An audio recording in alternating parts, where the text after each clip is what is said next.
회원교회를 향한 하나님의 뜻은 무엇인가? 두 번째 말씀 함께 나누겠습니다. BC 587년에서 586년에 예루살렘은 파괴되고 많은 유다 백성이 바벨론으로 끌려갔습니다. 하나님께서 예레미야를 통해서 하신 말씀이 이루어진 건데요. 이때 바벨론 왕 느부갓네살은 유다를 지배하기 위해 그다랴를 유다 총독으로 세웠습니다. 왜냐하면 그가 유다 사람들에게 인정받을 만한 훌륭한 가문에서 태어난 사람이기 때문이에요. 먼저 그의 할아버지는 요시야 왕이 종교 개혁을 일으켰을 때 요시야를 도와 개혁을 이룬 사반이라는 사람이고요. 그의 아버지 아히감은 선지자 예레미야가 하나님의 말씀을 전하다 어려움을 겪을 때 그를 도와준 인물입니다. 그런 할아버지와 아버지 아래 자랐던 그다랴였기에 여러 나라로 흩어졌던 사람들이 그가 유다의 총독이 되었다는 소식을 듣고 그에게로 모여들었어요. 12절입니다. 함께 읽습니다. 그 모든 유다 사람이 쫓겨났던 각처에서 돌아와 유다 땅 미스바에 사는 그다랴에게 이르러 포도주와 여름 과일을 심히 많이 모으니라. 포도주와 여름 과일을 모았다는 것은 농업 활동이 재개되었다는 의미인데요. 이것은 그다랴의 지도 아래 유다 사람들이 일상적인 생활을 하게 되었다는 것을 말하는 것입니다. 가족과 이웃들이 포로로 끌려가고 왕궁과 집들은 불에 타고 예루살렘 성벽은 무너져 절망하고 있던 사람들이 그다랴를 통해서 소망의 빛을 본 거예요. 다 죽은 줄로 알았는데 모이다 보니 꽤 많은 유다 사람들이 아직 끌려가지 않고 남아 있었던 것입니다. 하지만 안타깝게도 그다랴를 통한 회복은 얼마 가지 못했어요. 13절에 보면 요하난이라는 사람이 나오는데 그는 총독 그다랴가 위험에 빠진 것을 눈치챘습니다. 암몬 왕 바알리스가 느다냐의 아들 이스마엘을 자객으로 보내서 그다랴를 죽이려고 하는 걸 이 요하난이 눈치를 챈 거예요. 그래서 그다랴에게 위험을 알리고 총독이 죽으면 모든 유다 사람이 흩어지게 된다고 경고를 했습니다. 자, 15절입니다. 함께 읽습니다. 가레야의 아들 요하난이 미스바에서 그다랴에게 비밀이 마여 이르되 청하노니 내가 가서 사람이 모르게 느다냐의 아들 이스마엘을 죽이게 하라. 어찌하여 그가 내 생명을 빼앗게 하여 내게 모인 모든 유다 사람을 흩어지게 하며 유다의 남은 자로 멸망을 당하게 하랴 하니라. 요하난의 이 말은 일리가 있었습니다.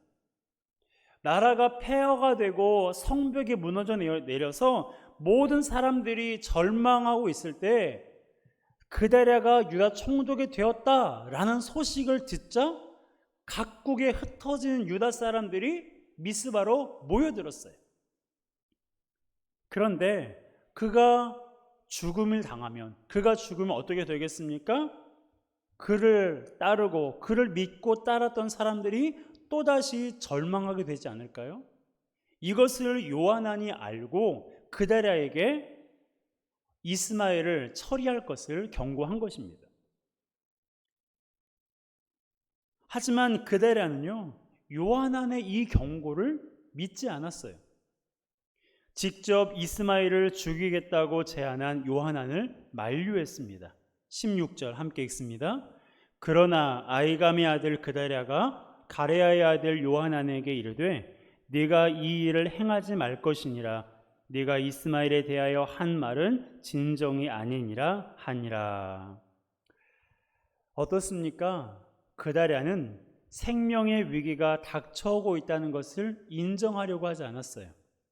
도리어 그는 바알리스와 이스마엘의 암살 모의를 헛소문 정도로 여겼습니다. 다양한 파벌 집단들 사이에서 흔히 벌어지는 갈등이나 불협화음 정도로 가볍게 여겼던 것 같아요. 그래서 이스마엘을 죽이겠다던 요한안을 만류했는데, 그리고 나서 얼마 되지 않아 그다랴는 이스마엘에 의해서 죽임을 당하게 됩니다. 예레미야 41장 2절 함께 읽습니다. 느다냐의 아들 이스마엘과 그와 함께 있던 10사람이 일어나서 바벨론의 왕의 그 땅을 위임했던 사반의 손자 아이감의 아들 그다랴를 칼로 쳐 죽였고, 요한안의 경고에도 불구하고 그것을 경청하지 않고 그것을 가볍게 여겼던 그다랴는 결국 유다 총독이 된 지 얼마 되지 않아서 죽임을 당하게 된 거예요. 이 말씀은 9월 한 달 동안 긴급 기도가 끝난 뒤 이틀이 지났을 때 하나님께서 저에게 깨닫게 해주신 말씀입니다. 두 가지를 생각나게 하셨는데요.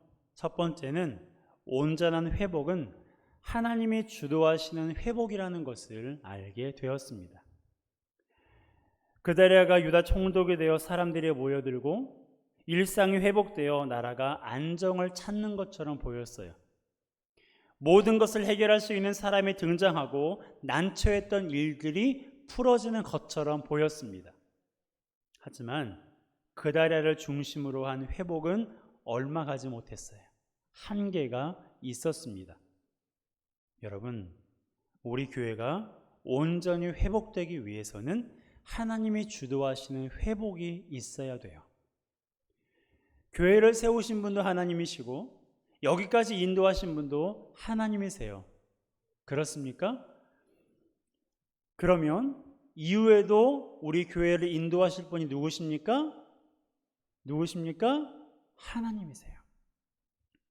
그러니까 우리 교회가 온전히 회복하기 위해서는 사람이 주도해서가 아니라, 어떤 환경이 좋아져서가 아니라 누가 주도하셔야 된다고요? 하나님이 주도하셔야 돼요. 하나님이 주도하실 때에 우리 교회가 온전한 회복을 누릴 수가 있는 것입니다. 그러기 위해서는 하나님의 인도하심을 믿고 교회가 존재하는 목적에 부합된 삶을 살아야 돼요. 그것이 우리 회원교회가 온전한 회복을 경험할 수 있는 유일한 대안입니다. 여러분, 하나님께는 우리 회원교회가 회원동에 있든 공덕동에 있든 어느 곳에 있든 하나님께는 중요하지 않아요. 우리는 월세를 어떻게 내야 하는지, 대출금을 어떻게 갚아야 하는지 고민하지만 하나님은 거기에 별로 관심이 없으세요. 어쩌면 재정적으로 어려우니까 마음이 가난해지고, 그래서 하나님을 의지하게 되니 하나님이 더 기뻐하실 수도 있어요. 하나님이 중요하게 여기시는 것은 교회인 우리가 어떻게 사느냐예요. 교회인 개인으로서, 공동체로서의 교회, 개인으로서의 교회가 어떻게 사느냐가 하나님이 관심을 두고 계신다는 것입니다. 우리가 9월 한 달 동안 교회를 향한 하나님의 뜻이 무엇인지를 놓고 함께 기도했잖아요. 여러분, 우리의 이 모습을 보신 하나님께서 기뻐하셨을까요? 기뻐하지 않으셨을까요? 우리가 교회가 어렵고 힘들 때 현실적인 대안을 먼저 생각하지 않고, 사람들의 의논을, 중론을 따르지 않고 먼저 하나님 앞에 한 달 동안 금식하며 혹은 한 달 동안 시간을 정하여 기도했던 그 모습을 보실 때 하나님께서 기뻐하셨을까요? 그렇지 않으셨을까요? 기뻐하셨겠죠.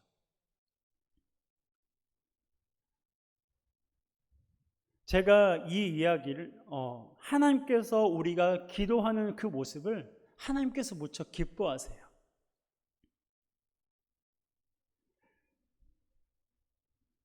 여러분, 교회가 재정적으로 어려웠든 아니면 어떤 어려움에 처하든지 간에 그것을 가지고 먼저 하나님 앞에 기도할 때 하나님께서 얼마나 기뻐하시는지 모릅니다.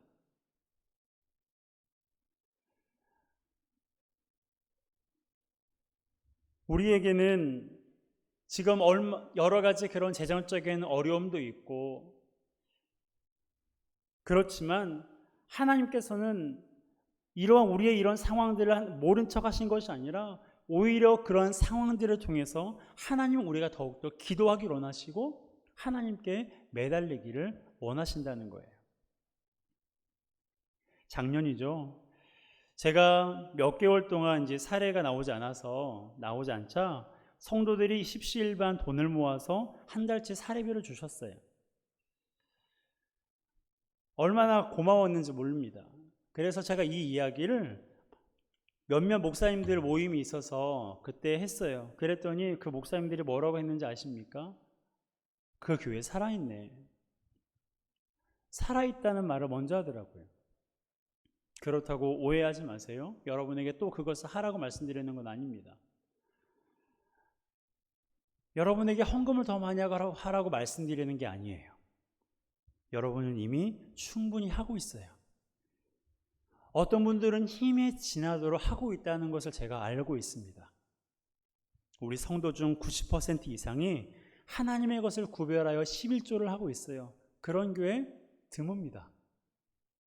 교회가 매년 얼마씩이라도 대출 원금을 갚아야 하니 예배당 봉헌 헌금에 동참해 주십시오라고 말씀드렸을 때에 많은 분들이 동참해 주셨어요. 이렇게 하나님을 사랑하고 교회를 사랑하고 있는 여러분인데 헌금 얘기를 할 필요가 뭐가 있습니까? 중요한 것은 우리가 그 마음을 잃어버리지 않는 거예요.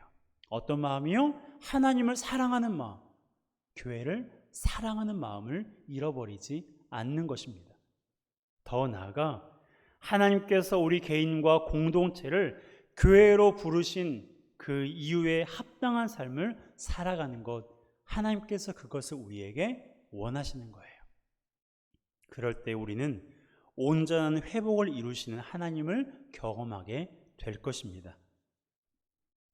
교회의 온전한 회복을 위해 사람을 기대하지 말고 환경을 기대하지 말고 오직 하나님만을 기대하는 우리 모두가 되시기를 주님의 이름으로 축복합니다. 두 번째로 그다라를 통해서 깨닫게 하신 두 번째는요, 성도들의 이야기를 들으라는 말씀이었어요. 요하나는 그다랴가 위험에 처했다는 것을 알고 그다랴에게 이스마엘을 처리해야 한다고 말했어요.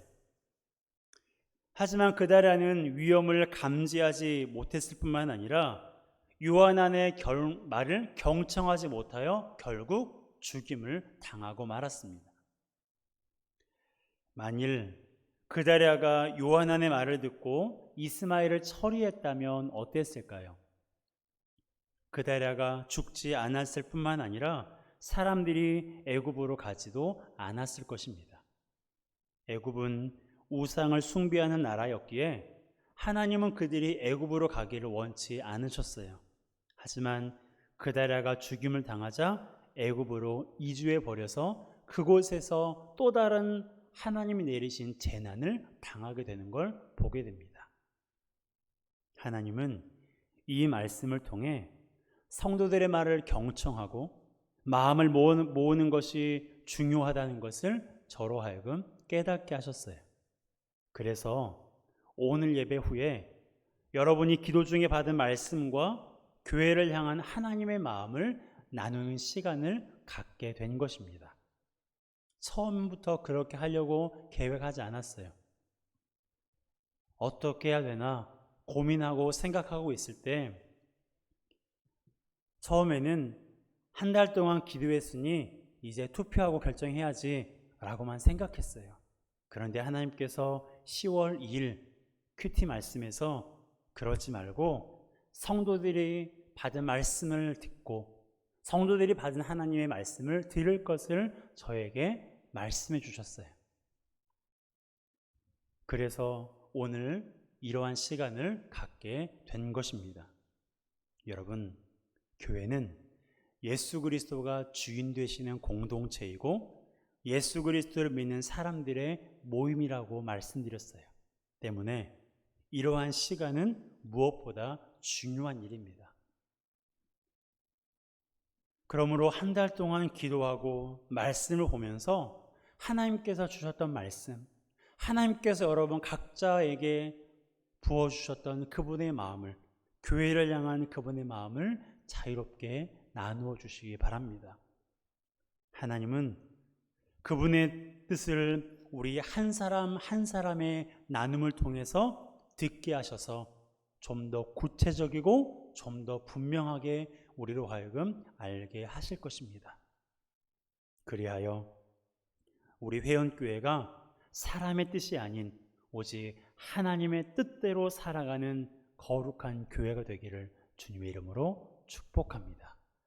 우리는 예수 그리스도를 마음 가운데 모신 교회입니다.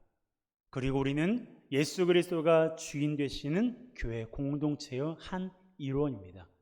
그분의 몸의 한 지체로서 서로의 말에 경청하고 각자에게 부어주신 그 말씀과 마음을 우리가 들으며 하나님께서 미처 내가 생각하지 못했고 미처 깨닫지 못했던 그러한 말씀과 마음들을 성도들의 나눔을 통해서 들으시고, 그래서 정말 하나님께서 우리 회원교회를 향한 계획이 무엇인지, 우리가 어떤 일에 하나님께서 순종하기를 원하시는지 올바로 분별하여 하나님께 영광 올려드리는 우리 모두가 되시기를 주님의 이름으로 축복합니다.